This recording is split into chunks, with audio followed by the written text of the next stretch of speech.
제가 가지고 있는 성경은 구약 성경 561면 열왕기하 2장 1절부터 11절 말씀까지를 제가 한 절 읽고 여러분들 한 절 읽고 교도가 읽도록 하겠습니다. 2장 1절부터 14절입니다. 여호와께서 회오리 바람으로 엘리야를 하늘로 올리고자 하실 때에 엘리야가 엘리사와 더불어 길갈에서 나가더니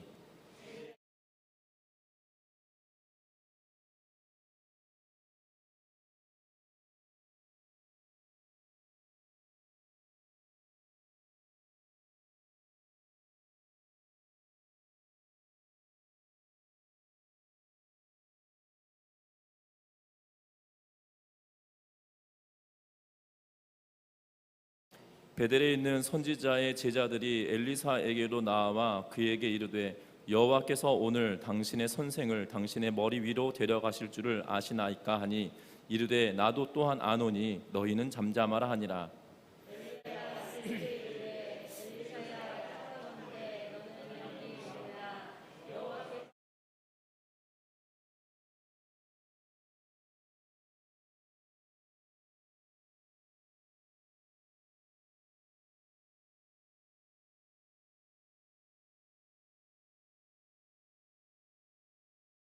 여리고에 있는 선지자의 제자들이 엘리사에게 나와 이르되 여호와께서 오늘 당신의 선생을 당신의 머리 위로 데려가실 줄을 아시나이까 하니 엘리사가 이르되 나도 아노니 너희는 잠잠하라.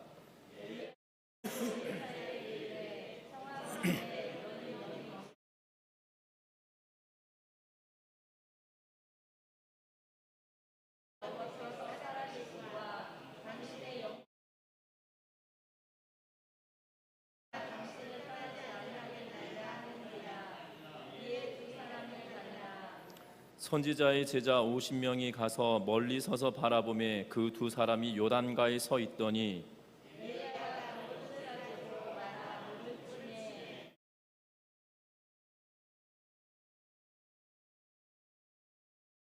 건너매 엘리야가 엘리사에게 이르되 나를 내게서 데려감을 당하기 전에 내가 내게 어떻게 할지를 구하라. 엘리사가 이르되 당신의 성령이 하시는 역사가 갑절이나 내게 있게 하소서 하는지라.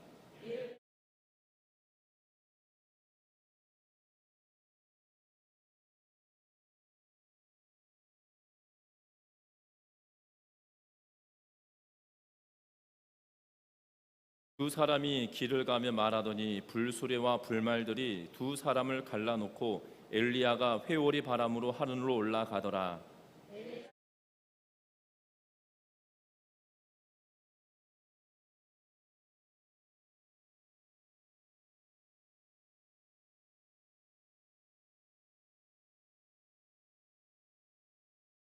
엘리야의 몸에서 떨어진 겉옷을 주워 가지고 돌아와 요단 언덕에 서서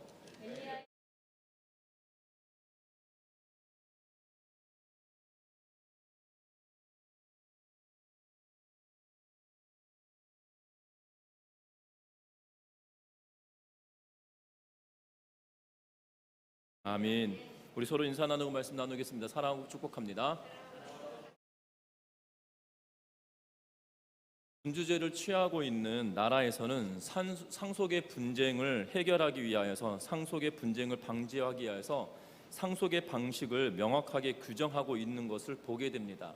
그래서 우리 조선시대에 보면 이 장자 승계를 하고 있는 것을 보게 되죠. 그러니까 왕이 맏아들에게 왕위를 넘겨가는 그러한 일들을 보게 됩니다. 그런데 분명한 것은 상속의 방법이 정하여졌고 이 왕위를 물려가는 이 상속의 서열이 분명하게 정해져 있음에도 불구하고 이것에 대한 불만이 있어서 이 상속에 대한 분쟁 때문에 역사는 뒤바뀌어지는 것을 보게 됩니다. 우리가 너무나도 잘 알고 있는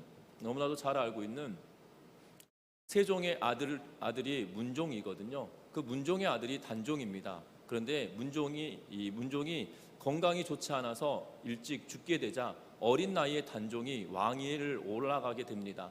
왕이 되었음에도 불구하고 그의 작은 아버지였던 세조가 이 모반을 일으켜서 이 왕위를 찬탈하게 되어지는 그러한 모습을 보게 되죠.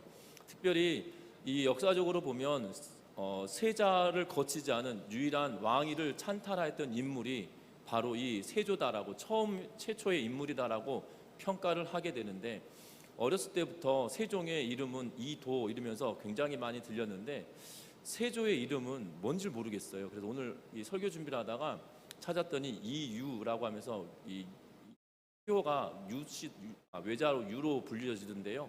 어찌되었던 이 세조는 너무나도 잘합니다. 특별히 영화에서 내가 왕이 될 상인가라는 그 이야기 한마디로 세조는 그 규정 지어져 버리는 것처럼 느껴질 때도 있지요. 어찌됐든 왕위에 대한 이 왕위 계승에 대한 내용들을 하며 분명하게 규정이 지어졌음에도 불구하고 왕위에 오르고자 원하는 그러한 욕심과 또한 그 욕구가 그로 하여금 이 왕위를 찬탈하게 되고 상황을 바뀌게 만드는 것들을 보게 됩니다. 많은 국가에서는 그래서 세습에 대한 이야기들이 꾸준히 전해지면서 이 세습을 명확하게 규정짓고 있는 것을 보게 되고, 심지어 왕위 서열이 남자 아들로만 되는 것이 아니라 모계로 되어지는 그러한 것들도 그러한 적이 있었던 역사들을 보게 된다는 거죠. 그래서 신라 시대에는 적어도 3명의 여왕이 있었다라고 이야기할 만큼 이 여인에게까지도 왕위를 물려주는 그러한 체제들이 있었던 것을 보게 됩니다. 지금 그것을 차치하고라도 오늘 성경은 이스라엘 백성의 위대한 선지자라 불려졌던 엘리야가 드디어 하나님의 부르심을 받게 되어집니다. 하나님의 부르심을 받는데 엘리야는 죽음을 보지 않은 그러한 인물로 성경은 기록하고 있고, 그리고 하나님께서 그를 데려가시는데 어떻게 데려가실 것인지에 대하여 이미 1절에 이야기합니다. 여호와께서 회오리 바람으로 엘리야를 하늘로 올리고자 하실 때에 라고 이야기하면서 회오리 바람으로 엘리야를 데려가시는 그러한 모습을 보게 된다는 겁니다. 그런데 이 내용은 엘리야에게만 주신 것이 아닌 것 같아요. 왜냐하면 이 엘리야가 어떻게 갈지를 죽지 않고 떠날 것에 대하여 엘리사도 알고 있다라고 이야기하고, 그리고 엘리야와 엘리사가 계속 여러 군데를 돌아다니고 있는데요. 그런데 이 돌아다니는 곳마다 적어도 2번에 걸친 선지자의 제자들이 있습니다. 엘리야의 제자들이 있던 걸로 보여지는데 그 사람들이 엘리사에게 말하죠. 엘리야가 승천한다는데 알고 있습니까? 물었더니 나도 안다. 그러니 잠잠하라고 하는 내용이 오늘 본문에 2번이 기록되어져 있는 것을 보게 됩니다. 그러니까 이 하나님께서 엘리야를 회오리 바람을 통해서 데리고 올라가실 것에 대하여 엘리야에게만 말씀하신 것이 아니라 하나님의 사람들에게 다 알리신 것처럼 보여지는 이 상황이라는 거죠.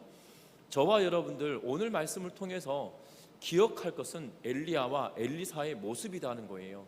우리의 신앙의 여정에도 엘리야의 모습과 엘리사의 모습이 우리들에게도 고스란히 배어나는 은혜가 있기를 주의 이름으로 부탁드립니다. 그래서 이 어렵고 혼탁한 시대에 하나님께서 기쁘게 사용하실 수 있는 우리 전미중앙교회 성도들 되셔서 하나님이 원하시는 삶, 하나님이 기뻐하시는 삶을 살아냄으로 인하여 이 땅에 정말 하나님의 살아계심을 드러내는 믿음의 백성들 되시기를 주의 이름으로 부탁드립니다.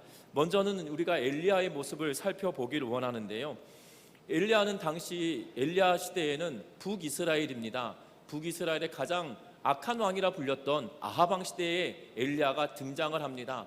그리고 3년 6개월 동안이나 이스라엘 땅에 비가 내리지 않게 하시고, 그리고 3년 6개월이 지나고 난 이후에 갈멜산에서 영적인 전쟁을 치르고 난 이후에 비를 주시고 있는 그런 모습을 보게 되죠. 어떻게 보면 이스라엘 백성들에게 있어서는 정치적으로 굉장히 험한 세월을 보내게 되었죠. 왜냐하면 아합이 왕위에 오르고 난 이후에, 그리고 3년 6개월 동안이나 가뭄이 들었으면 이 정치적으로 어려움 때문에 고통당하는 건 누구예요? 아합과 이세벨이 하나님을 섬기지 않음으로 인한 책임을 이스라엘 백성들이 고스란히 지고 있는 그런 모습을 보게 된다는 거예요. 정치적인 문제 때문에 험악한 세월을 보냈습니다. 동시에 영적으로는 굉장히 풍요로운 시대를 살았던 것을 보게 되죠. 왜냐하면 엘리야와 같은 위대한 선지자를 보게 되었던 때라는 겁니다. 그렇지 않겠습니까? 정말 이 일상이 너무나도 힘들고 3년 6개월 동안이나 가뭄이 들어서 어려움은 있지만, 그런데 하나님은 엘리야를 통하여서 놀라운 역사의 모습들을 보여주었기에 어찌 보면 위대한 선지자인 엘리야와 더불어 한 시대를 살았다는 것이 기쁜 일일 수도 있을 거라는 생각이 들어진다는 거예요. 그런데 중요한 것은 이 엘리사를 하나님께서 데리고 가시는 그러한 장면입니다. 특별히 1절에 보니까 같이 읽어보는데요. 1절 말씀 같이 읽겠습니다. 여호와께서 회오리 바람으로 엘리야를 하늘로 올리고자 하실 때에 엘리야가 엘리사와 더불어 길갈에서 나가더니. 아멘. 오늘 말씀 여호와께서 회오리 바람으로 엘리야를 하늘로 올리고자 하셨다, 하나님께로 데리고 가고자 하셨다라고 이야기하고 있는 것을 보게 됩니다. 죽음을 면하고 죽음을 보지 아니하고 엘리야는 하나님께로 간 인물이다라고 말하고 있는데요. 여러분들 성경에 이 구약 성경도 마찬가지고요, 신약 성경도 마찬가지고요. 이 원래 성경이 장과 절이 나누어져 있지 않아요. 그러니까 장과 절이 정확하게 장과 절이 나누어 있다라고 표현하기 참 어려운 것 같아요. 왜냐하면 히브리 성경은 그냥 쭉 써 있습니다. 그런데 이 히브리 성경 오른쪽에서 왼쪽으로 이렇게 쓰는 그러한 쓰는 문자이다 보니까 이 문장이 끊어지는 첫 번째 마디에 그 문장이 새롭게 시작되어지는 그러한 부분에 대문자를 쓰거나 아니 크게 읊조려서 외우도록 만들어서 장을 구별하고 있는 것처럼 느껴지는데, 사실 쓰여진 성경책은 장과 절이 구별이 있지 않아요. 1절, 2절, 3절이 있지 않다는 거죠. 문장만 있는 거예요. 그러니까 한 문장이 쭉 연결되어 있고 그 다음 문장이 연결되어 있고 그 다음 문장이 연결되어져 있는 것을 보게 됩니다. 이 장과 절이 연결되어 있지 않아요. 그래서 열왕기 하도 1장부터 시작해서 마지막 장까지 쭉 읽어가게 되어 있는 책이거든요. 그러면 지금 여러분들 이 구조를 잘 보셨으면 좋겠어요. 지금 이 열왕기하를 시작하면서 등장했던 왕이 누구입니까? 아하시아거든요. 아하시아 왕이 등극하는데 아합 왕이 죽고 난 이후에 아하시아가 이스라엘의 왕이 되어집니다. 그런데 이 아하시아가 이 치세하던 때는 몇 년 되지 않아요. 2년밖에 되지 않았던 기간이라고 열왕기 상의 마지막 장에 기록하고 있는 것을 보게 되죠.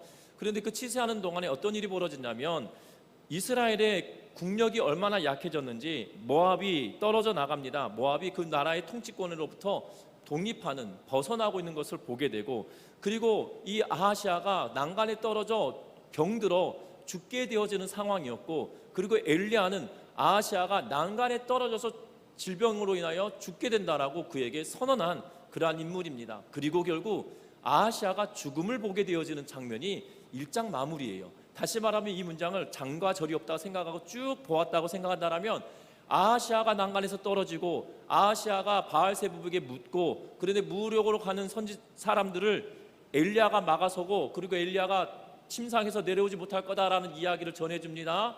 그리고 나서 사신들을, 다시 말하면 50부장과 군인들을 보내서 3번이나 보내는 그러한 장면을 우리가 보았고요. 그리고 엘리야가 3번째 인물들과 더불어 내려와서 너 침상에서 못 내려온다고 하나님께서 말씀하셨어 라는 말과 더불어 아하시아가 죽음을 당하게 되는 것을 보게 된다는 거예요. 그러면서 지금 엘리야를 하나님께서, 여호와께서 회오리 바람으로 그를 올리려 하신다라는 표현을 쓰고 있죠. 어떻게 보면 재미납니다. 아하시아는 떨어졌어요. 어디서 떨어졌습니까? 난간에서, 옥상 난간에서, 다락 난간에서 떨어졌다라고 표현을 쓰고, 오히려 엘리야는 지금 땅에서 회오리 바람으로 들어 올린다라는 표현을 쓰고 있는 것을 보게 되죠. 아하시아와 지금 엘리야를 이 본문의 구조 속에서 대비를 시키면서, 아하시아는 다락 난간에서 떨어져 죽음을 당하였지만 엘리야는 이 땅에서 들림을 받아 죽음을 면하게 되어지는 그러한 사건을 기록해 놓고 있는, 대비되어지는 이야기를 기록하고 있다는 사실입니다.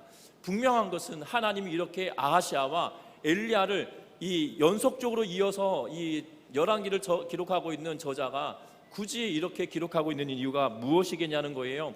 다름이 아니라는 겁니다. 엘리야는 하나님의 말씀에 따라 충직하게 주의 일을 감당하며 살아왔던 인물이었다는 사실이에요. 특별히 오늘 성경의 말씀에 보니까 엘리야와 더불어 엘리사가 몇 군데에 거칩니다. 길갈에서부터 시작하여 베델로 가고, 베델에서 여리고로 가고, 여리고에서 요단으로 가고 하는 장면들이 보게 되어집니다. 그런데 오늘 이 2절 말씀에 보면 이렇게 말합니다. 엘리야가 엘리사에게 이르되 청하건대 너는 여기 머물라, 여호와께서 나를 베델로 보내시니라 라고 이야기하고 있어요.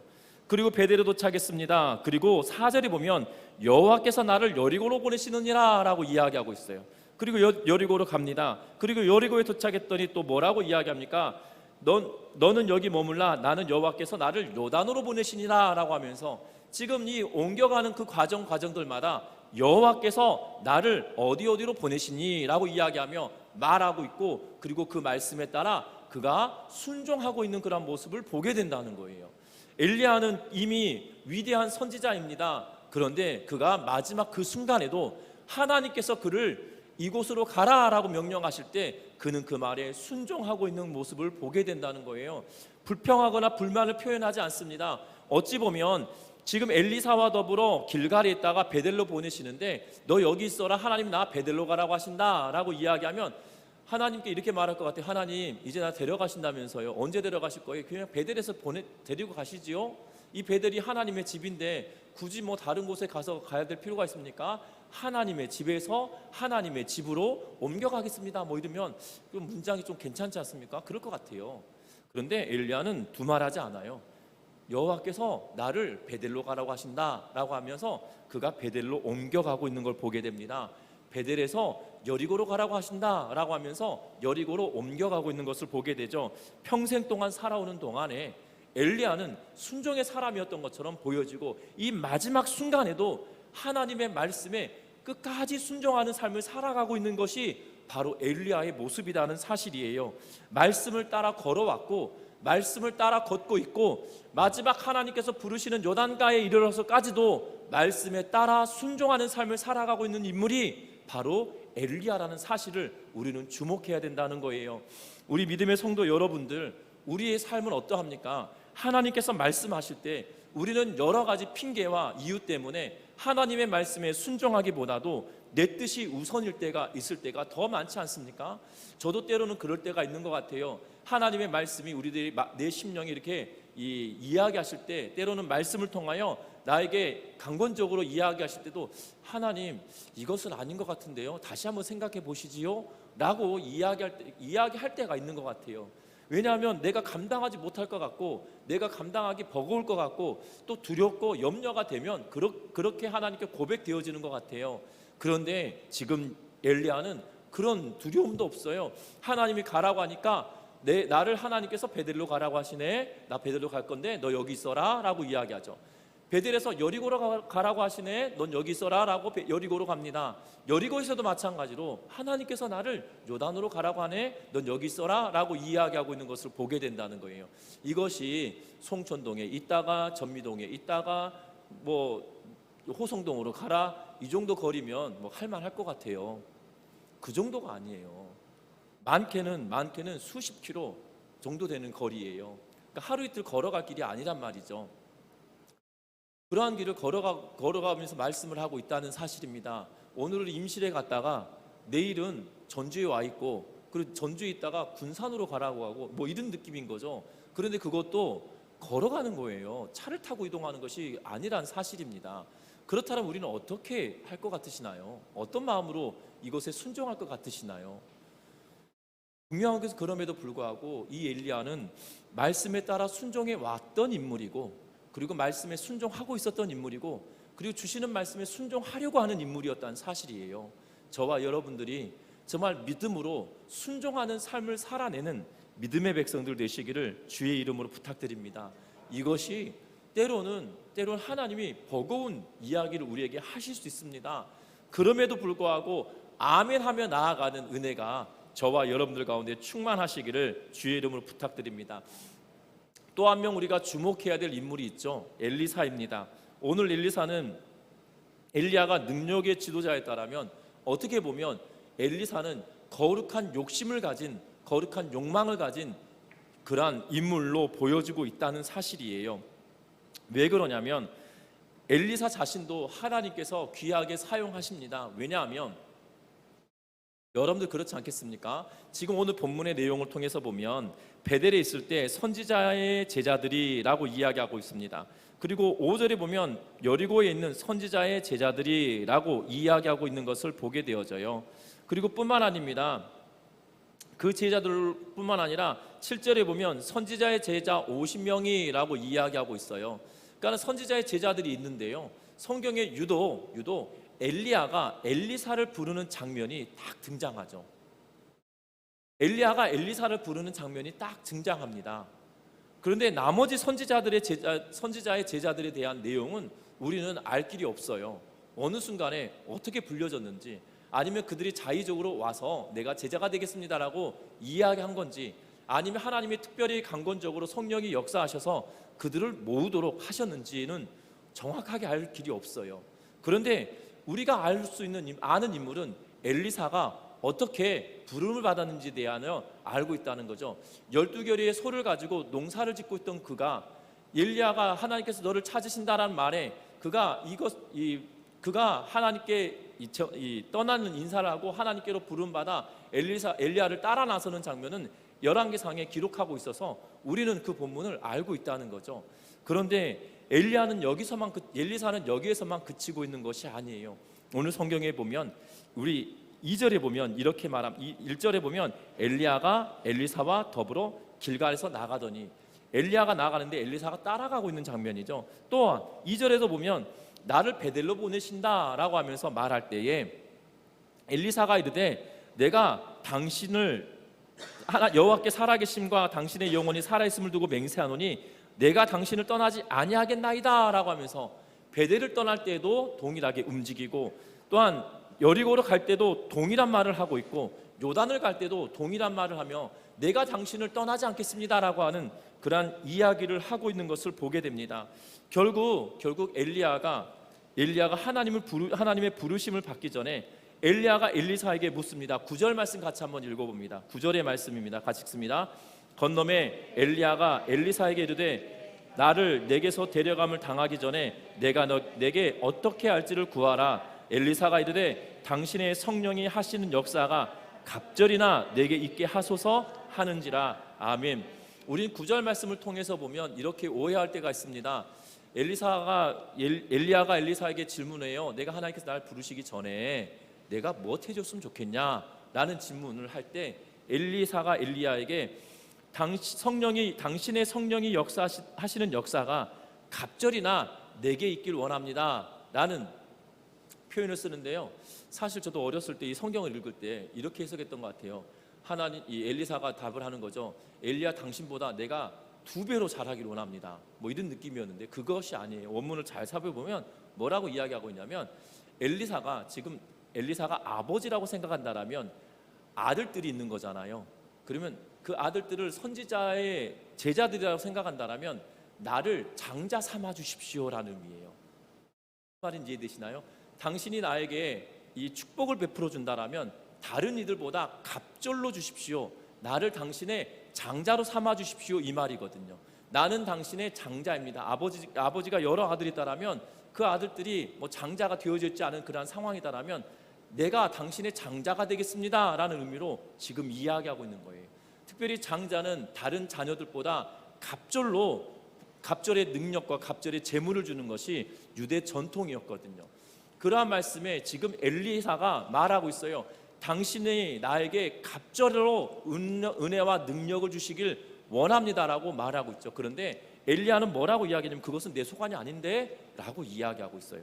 10절에 보면 이르되 내가 어려운 일을 구하는도다. 왜냐하면 그것은 내가 주는 것이 아니라 너를 하나님께서 갑절로 사용하시기를 원한다면 하나님이 쓰시는 것이지 내가 사용하는 것이 아니야. 너가 지금 굉장히 어려운 거를 나에게 말하고 있구나 라고 이야기하고 있는 거거든요. 그럼에도 불구하고 엘리사는 지금 엘리야에게 요구하고 말하는 것은 하나님, 내가 갑절의 능력을 갖기를 원합니다라고 지금 말하고 있다는 거예요. 여러분들 성경을 잘 보시면 앞에서도 읽었지만 선지자의 제자들이 곳곳에 있었어요. 지금 베델에도 있었지요. 그리고 여리고에도 있었습니다. 심지어 지금 요단에 왔는데 몇 명의 선지자가 보고 있냐면 7절에 선지자의 제자 50명이 있었다라고 이야기하고 있다는 거예요. 여러분도 그렇지 않을까요? 지금 엘리야가 승천한다는 사실을 제자들 또한 알고 있었어요. 그래서 엘리야가 승천한가 보기 위하여 모여있는 무리들이 있다는 거죠. 하나님의 뜻이 정말 이루어지는가 하고 궁금하여서 모여있는 인원이 있다는 거예요. 그런데 그 가운데 하나님의 능력을 내가 갑절로 받길 원한다라고 욕망하며 거룩한 욕심을 부리고 있는 인물이 엘리사밖에 없었다는 사실이에요.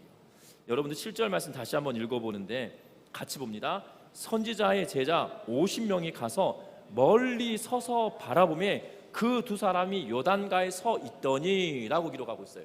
지금 50명이 가서 멀리 서서 바라보매라고 이야기하고 있거든요. 여러분 엘리야가 승천하는 장면은 정말 놀라운 장면이었을 것 같아요. 저는 이 장면을 상상할 때마다 되게 재미있어요. 개인적으로 너무 재미있어요. 어렸을 때는 찬송가에 이 주의 선지 엘리야 병거 타고 하늘에 이렇게 찬송을 불렀잖아요. 저 어렸을 때 그렇게 찬송 불렀거든요. 나의 사랑하는 제 그 찬양 부를 때. 근데 어느 순간 가사가 바뀌었어요. 성경적으로 바뀌었어요.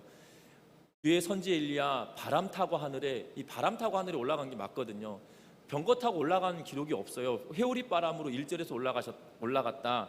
그리고 심지어 11절에도 엘리야가 회오리 바람으로 하늘로 올라가니라 라고 이야기하고 있어요. 그런데 이 장면을 성경을 읽으며 상상할 때마다 혼자 속으로 생각합니다. 이 회오리 바람이 와서 그 우리 어렸을 때 이상한 나라의 앨리스가 아니죠. 그 회오리 바람 타고 가서 이상한 나라 오즈의 마법사, 그 만화 영화를 보면 막 회오리 바람에 이게 휩쓸려 가지고 그 토네이도에 막 휩쓸려 가지고 어디 상상하지 못했던 곳으로 뚝 떨어지는, 혼자 개인적으로 그런 상상을 하면서 엘리야도 그런 거야? 아니면 엘리야가 발밑에서 바람이 확 돌고 엘리야가 이렇게 손을 들고 이렇게 승천한 건가? 이런 상상을 하면 개인적으로 재미있습니다.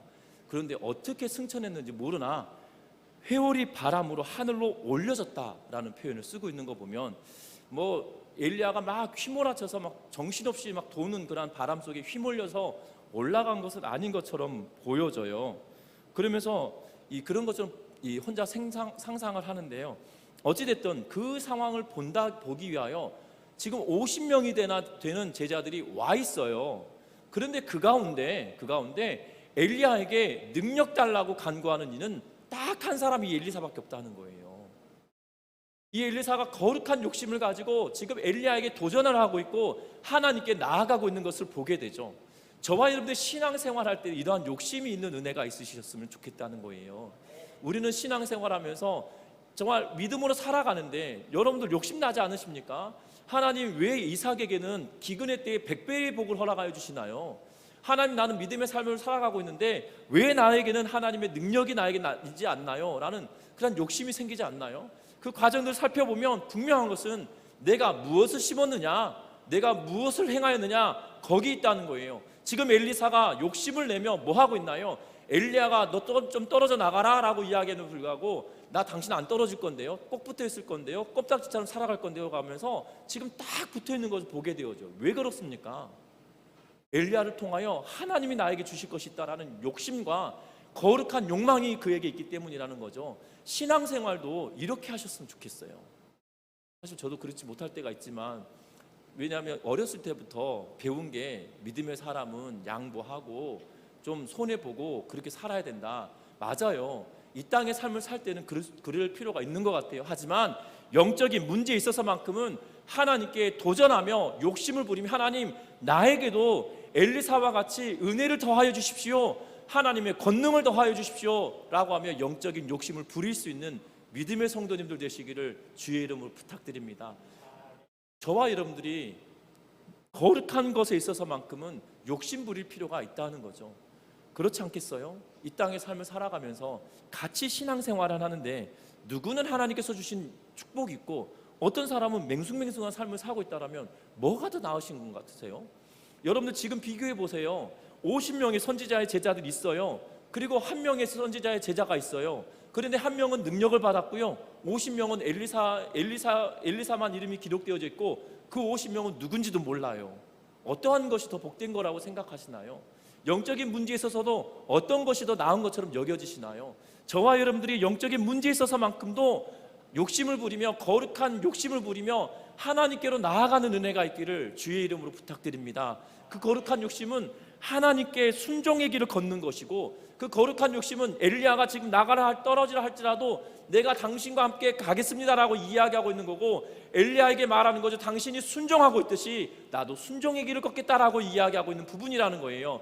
당신이 순종의 삶이었다라면 나는 당신보다 더한 순종의 삶을 살겠습니다라고 결단하고 있는 모습이라는 거죠. 저와 여러분들이 무엇을 결단하고 무엇을 순종하고 무엇을 원하고 살아가는지 거기에 관심을 두고 믿음의 욕심과 믿음의 욕망을 가지고 살아가는 거룩한 믿음의 백성들 되시기를 주의 이름으로 부탁드립니다. 세상의 욕심과 세상의 욕망을 요구하는 것이 아니고요, 하나님을 섬기는데 거룩한 욕심을 부리며 살아내는 우리 전미중학교의 성도님들 되셔서 하나님이 부어주시는 놀라운 축복을 누리는 은혜가 있으시기를 주의 이름으로 부탁드립니다. 뿐만 아닙니다. 이러한 욕심을 부리며 나아가던 엘리사에게 어떠한 능력을 주십니까? 14절 말씀 보면 이렇게 기록합니다. 같이 읽어봅니다. 엘리야의 몸에서 떨어진 그의 겉옷을 가지고 물을 치며 이르되 엘리야의 하나님 여호와는 어디 계시니까 하고 그도 물을 치매 물이 이리저리 갈라지고 엘리사가 건너니라. 아멘. 놀랍습니다.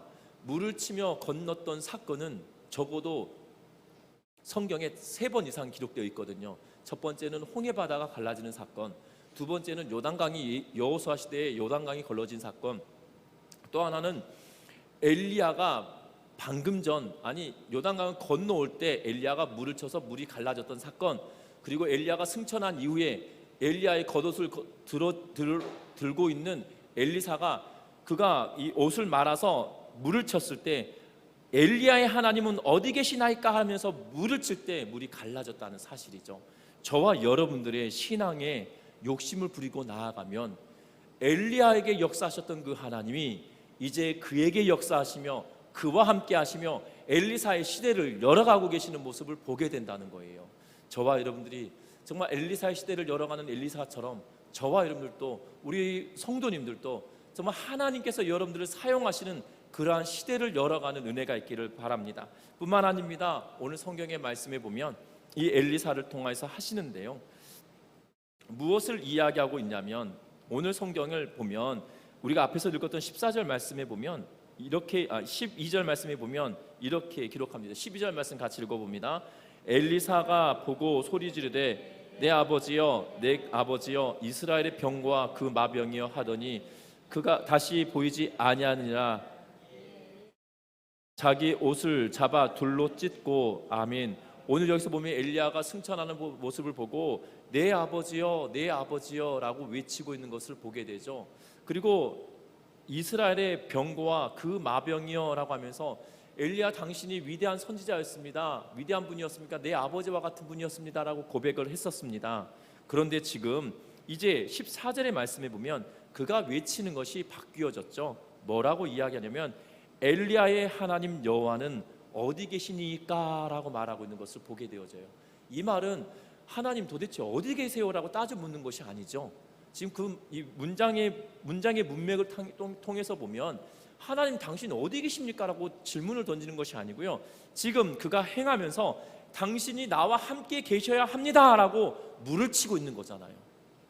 여호와 하나님 당신이 나와 함께 하여 주십시오 라고 하며 그 믿음을 가지고 물을 치고 있는 작업이거든요. 하나님 당신 어디 있습니까? 라고 통곡하며 땅을 치고 있는 것이 아니고요, 하나님 나와 함께 하여 주십시오 라는 의미를 가지고 지금 옷을 가지고, 엘리야의 옷을 가지고 물을 쳐서 물이 갈라지고 있는 것을 보게 되죠. 결국 하나님이여 나와 함께 하여 주십시오 라고 간구하며 나아갔던 엘리사에게 결론적으로 하나님께서 뭐라고 하십니까? 내가 너와 함께 하고 있다고 하며 요단강 물을 갈라주시는 것을 보게 된다는 거예요. 우리의 신앙의 여정도 마찬가지예요. 하나님이여 나와 함께 하여 주십시오. 엘리사와 같은 욕심을 가지고 있다라면 다른 것이 아닌 하나님이 나와 함께 하심을 바라는 그 심정으로 나아가는 은혜가 있기를 주의 이름으로 부탁드립니다. 하나님이여 나와 함께 하옵소서. 하나님이여 나와 동행하여 주십시오. 하나님이여 나에게 능력을 더하여 주십시오라고 외치며 나아갔던 엘리사에게 하나님이 그대로 행하셨던 것처럼 저와 여러분의 삶 속에도 분명한 것, 하나님이 함께 하신 것을 기대하며 나아갈 수 있는 우리 모두가 되시기를 주의 이름으로 부탁드립니다. 말씀을 맺으려고 합니다. 오늘 성경의 본문은 엘리야와 엘리사에게 집중하고 있는 모습을 보게 됩니다. 특별히 엘리야는 끝까지 순종하는 인물이었다라면 엘리사는 거룩한 욕심을 가지고 있는 인물이었다는 거고, 뿐만 아니라 이 엘리사의 결말은 하나님께서 나와 함께 하여 주시기를 원하는 간곡한 외침이 그에게 있었고, 그 하나님은 그와 함께 하여 주셨다는 것을 우리는 말씀을 통해서 보았다는 거예요. 우리 성도 여러분들, 우리 모두가 이러한 삶을 살아가는 엘리사와 같이 순종의 길을 걸어가고 엘리사와 같이 거룩한 욕심을 내며 하나님이여 나와 함께하여 주십시오라는 부르짖음에 응답을 받는 우리 전미중학교의 성도님들 되셔서 이 땅의 삶을 살아갈 때 믿음의 길을 온전하게 걸어가는 우리 모두가 되시기를 주의 이름으로 축원합니다. 기도하겠습니다.